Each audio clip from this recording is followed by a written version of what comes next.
How many page ones do you have saved on your computer right now? You get that amazing bolt of lightning idea. The first chapter is electric, the characters are talking, the setting is vivid. But then you hit chapter 5, the steam runs out. Suddenly you don't know what happens next. The plot stalls, your characters start wandering around aimlessly, and you think, maybe this wasn't such a good idea after all. Stop. You aren't a bad writer, you don't lack imagination, you lack a map. The problem isn't your creativity.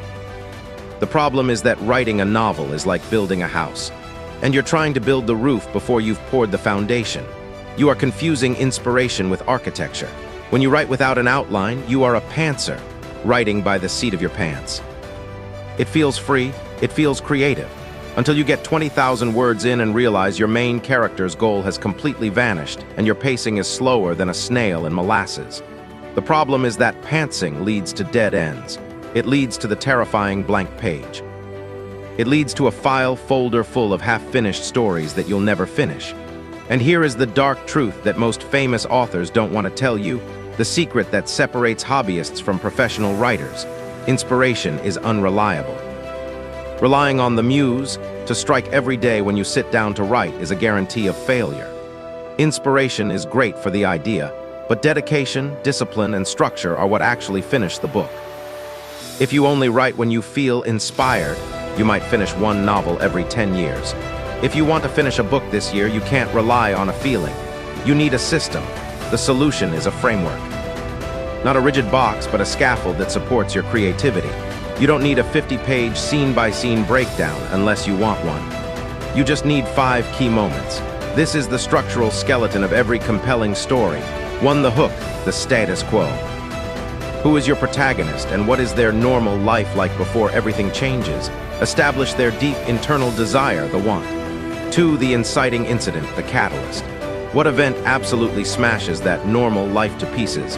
This is the moment they must react. It propels them out of their comfort zone and into the story. 3. The midpoint, the point of no return. Exactly in the middle of your book, your character goes from being passive, reacting to events, to being active, making events happen. This is where the stakes get raised massively. For the darkest night, the all-is-lost moment. Just before the finale, your hero faces their biggest defeat. It seems impossible that they will ever succeed. They have to overcome their deep flaw, the need to move forward. 5. The climax and resolution. The final, inevitable confrontation where they either win or lose. And finally, show us how they and their world have been permanently changed by the journey. By nailing down those 5 points before you start chapter 1, you will never get stuck. You'll always know where you are heading. When you feel uninspired, you look at your map and see that you just need to write the scene that leads to the midpoint. So your action step today, grab that story idea you've been ignoring. Forget the first sentence. Instead, write down these 5 key points. Let me know down in the comments, are you a pantser or a plotter? Did this structure help you? And if you found this video helpful, give it a thumbs up and subscribe, because in the next video, we're going to talk about how to develop characters that people actually care about. And if you're really serious about writing, then join my Telegram group to get a free Master Character Development Guide, only for serious writers who wants to earn with their skill. Get the freebie in the comment section. Thanks for watching and happy outlining.